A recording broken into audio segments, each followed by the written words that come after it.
60 secondes expat. L'actu de la mobilité internationale. Préparé et présenté par Jeanne.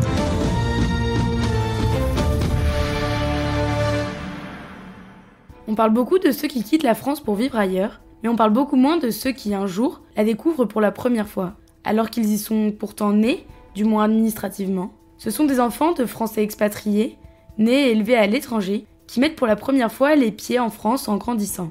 Pour eux, ce n'est pas un retour, mais c'est bien une découverte. Ils parlent français, mais parfois avec un accent, ils ont un passeport tricolore, mais un imaginaire forgé ailleurs. Ils ont grandi à Bangkok, Montréal, Dakar ou Londres. Et puis, souvent, pour les études, un stage ou un séjour familial prolongé, ils arrivent en France, et là, c'est un choc. Ce qu'on appelle parfois expatriation inversée, ce n'est pas un décalage logistique, c'est une véritable épreuve identitaire. Ces jeunes, habitués à d'autres codes sociaux, à une autre école, un autre rapport à l'autorité ou à la liberté, doivent soudainement comprendre les règles implicites d'un pays qui est sur le papier le leur et dans lequel ils ne se sont jamais construits.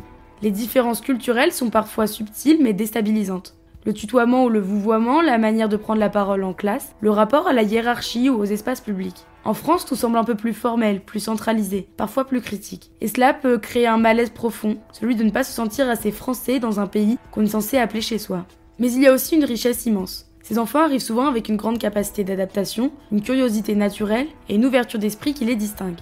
Ils découvrent la France avec des yeux neufs, ils en voient à la fois les forces et les contradictions.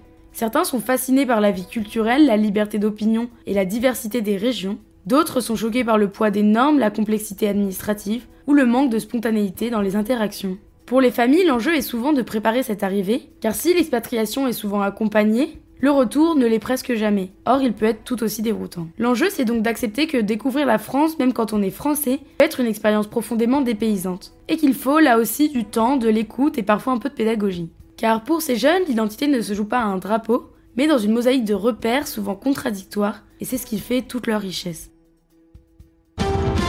Retrouvez 60 secondes expat en podcast sur françaisdanslemonde.fr